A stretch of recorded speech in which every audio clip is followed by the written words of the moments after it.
Улс орны эрх ашгаа бус өөрсдийн улс төрийн эрх ашгаа нэгдүгээрт тавьсан гэж багш эмч нарт шүүмжлүүлсэн засгийн газар багш нарын цалин 20% нэмэгдүүлэх саналаа хадгалсан хэвээр байна. Энэ нэмэгдлээр тооцох юм бол эх оноос багш нарын цалин урамшууллын хэмжээ дунджаар 4 саяд хүрнэ гэж боловсролын сайд Наранбаяр тайлбарлаа. Мөн засгийн газрын өнөөдрийн хуралдаанаар эмч багш нарыг ипотекийн зээлд 5-аас 10% урьдчилгаатайгаар хамруулах боломжийг судлах ажлын хэсгийг байгууллаа.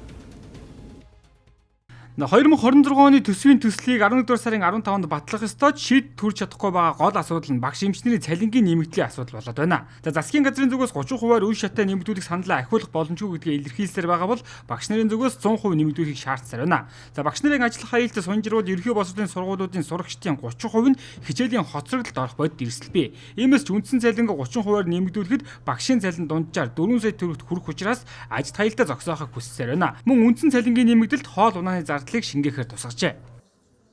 Одоо харин ажил хаялт энэс илүү үргэлжлэх юм бол яг таны хэлдэгчлэн яг ийм мэдлэгийн хоцрогдол, чадварын хоцрогдол үүсэх ийм одоо аюултай байна. Ийм учраас бид одоо хурдан хэлцээгээ эхлүүлээд явна гэж одоо Монголын үйлдвэрчний эвлэл талаасаа бол өнөөдрөөс одоо хэлцээг эхлэхэд бэлэн байна. Гэхдээ үндсэн тоо юмнуудаа дахиж хараад ингээ магадaltaж байгаад эхлэе гэсэн ийм юм байна. Тэгээ одоо ингээд үндсэн цалинг нь өгөөд дээр нэмэлтүүдийн хүн болгоноор өөр бодогдсон шүү дээ. Ингээд өгдөг юм байсан. Тэгэхээр зэрэг энэ нэмэлтүүд бол байна. Гэхдээ одоо онцгийн шаардлагагүй яг ингээд хүн болгоноор ингээд ижлэвтер авдаг ийм нэмэлтүүдийг бол үндсэн цалинд шингээж явах нь шаардлагатай.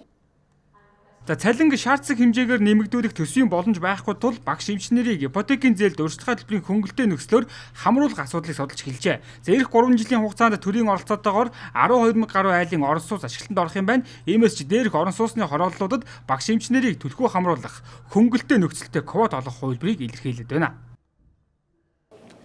Ерөөсөө энэ ажлын хэсгийн гол чиг үүрэг бол ерөөсөө эрүүл мэнд боловсрол төрийн албаагч гэсэн энэ сегмент дээр ипотекийн зээлэнд хамруулж урьдчилгаа одоо багтаагаар 5-аас 10% одоо урьдчилгаа төлөх нөхцөлтөөр 6%-ийнхаа ипотект одоо хамрагдаж орох ийм одоо боломж олцоо шалгууруудыг бас судалж ажиллана.